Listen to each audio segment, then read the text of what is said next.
Mga kabisnes naming minamahal, makikisuyo po kami. Naglalambing po kami sa inyo. Kung maaari po sana ay pakisuportahan natin Analisa Reality Vlog. Analisa Reality Vlog. Hello mga kabayan, kumusta po kayo? Magandang buhay. Welcome po muli sa aking YouTube channel, Analisa Reality Vlog. Quick reaction lang po tayo ngayon. Pasensya na. Patungkol po ito dito kay Azela. Part 2 na po ito. Pero bago yun, maraming salamat po sa new subscribers na aking YouTube channel. Salamat po sa suporta ninyo. Yung mga nagla-like, comment, and share, mga silent viewers, maraming salamat po sa suporta. At please support po natin, huwag kalilimutan. Pinuno Ka Business Official, Ka-Business Family, Papa Dins TV. At ang aking pong mga kasamaan mga reactors, Anime Reactors TV, Alminda Mix Vlog, Kalinag Turak, Katangay PLC, Taong Gala, Ma'am Flores channel at si Kamix Vlog. So ito po, proceed na tayo sa aking reaction. Dito kay Azela, yung napuntahan po ito, di talagang banat kahit gabi na ang ka-business team. Sila Pinuno Ka Business, back to back, nandun din si Papa Dins. Napuntahan nila si Azela at tuwang-tuwa si Mrs. Ka Business sa batang to.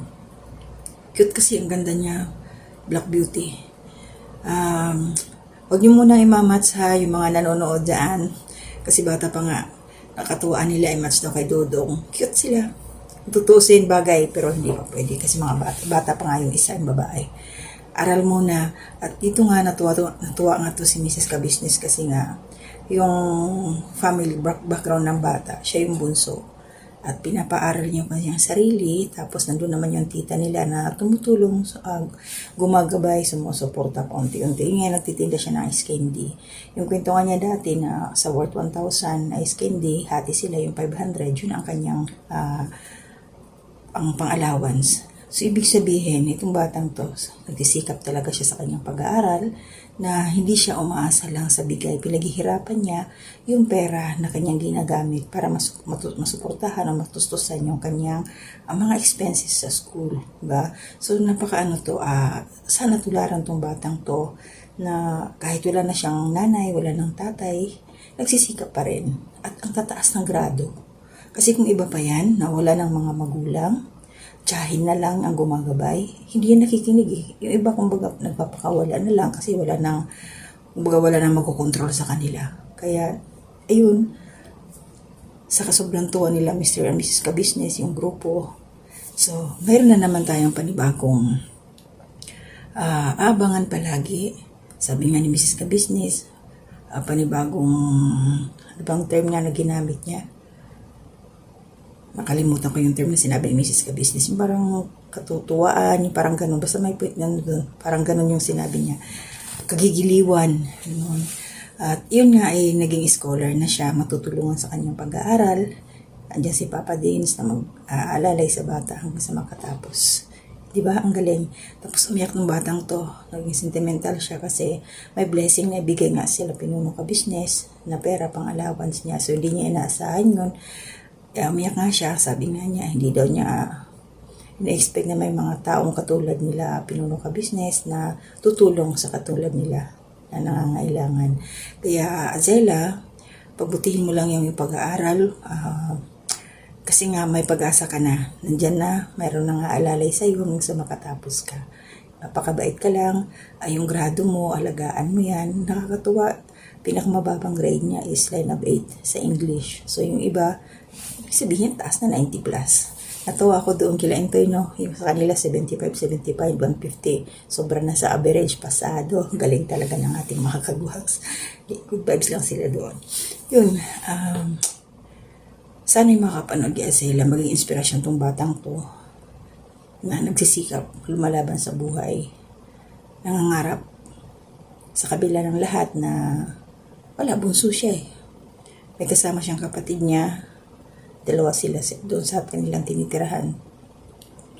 Yun ang sinasabi niya na mag-exam na lang yata.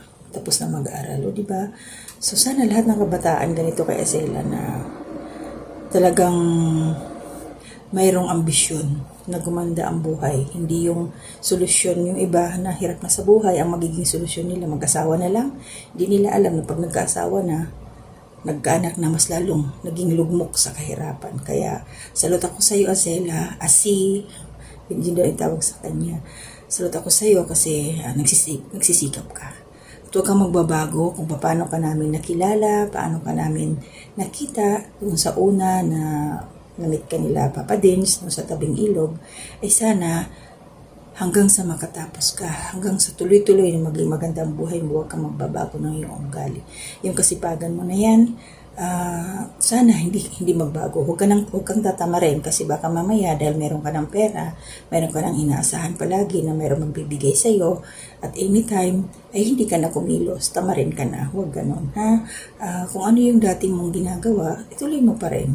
Pero huwag mong pababayaan na yung pag-aaral kasi nagawa mo na nga na kahit nagtitinda ka, nagsasakripisyo ka, ang layo ng binabaan mo na ilog palabas doon sa tirahan ninyo, ang layo, grabe yung akyat nun. Kahit ako nanonood lang, parang napagod din ako sa layo. Grabe ang sakripisyo mo, Azela. Kaya wag mong sasayangin yan kasi lahat ng sakripisyo mo, bubunga yan sa bandang huli. Yun lang ha, basta huwag kang magbago. Tuloy lang ang buhay mo. Hindi natin alam kung ano yung plano ng ating Panginoon sa iyo. Malay natin, balang araw, makita ka na lang namin na nandun ka na sa ka-business family. Diba grade 10 ka pa lang.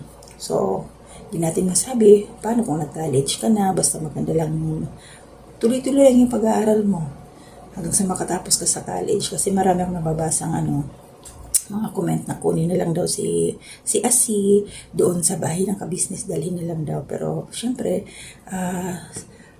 paplanuhin pa nila yan, pag-isipan pa niyan.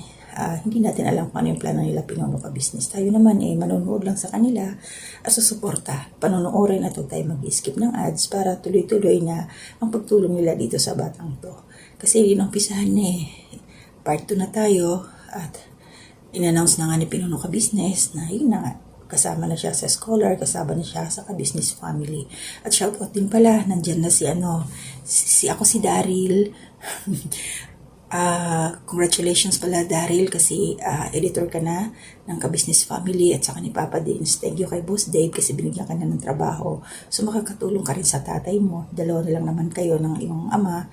So ayan, God is good talaga na lagi siyang nariyan, gumagawa ng paraan para matulungan tayo kung tayo man inahirapan sa ating buhay. Lagi siyang may instrumento. Diba? So masaya kami para sa iyo Daryl dahil ayan, hindi ka na magtitinda ng banana Q, hindi ka na maglalako ng mga dishwashing liquid. So, nakafocus ka na dyan sa yung trabaho na pag-edit. Kaya minsan nakikita namin yung ang pag-upload, nagsusunod-sunod na Hindi na nga namin alam kung alin ang uunahin panoorin Marami kami pwedeng gawaan ng reaksyon, pero parang kami nilang ang susuko, di ba? Sa dami. Kakasunod-sunod yung pag-upload.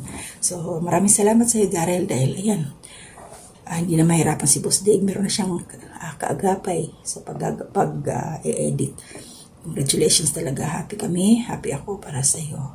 Dahil nga pinuntahan ka naman noon nila ka-business. Ayan, naisingit ko si Daryl dito kay Asi. So si Asi naman okay na siya. Confirm naman na natutulungan siya ng ka-business family. So ingat po tayong lahat. Wala mo nang shoutout. Ate Marilyn, ingat lang po ha. Ate Ninette.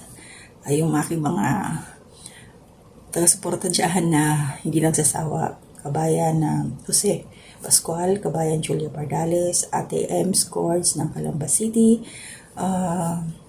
Oman M. City, shoutout yun lang muna, Mag-ingat po tayong lahat, and to God be the glory.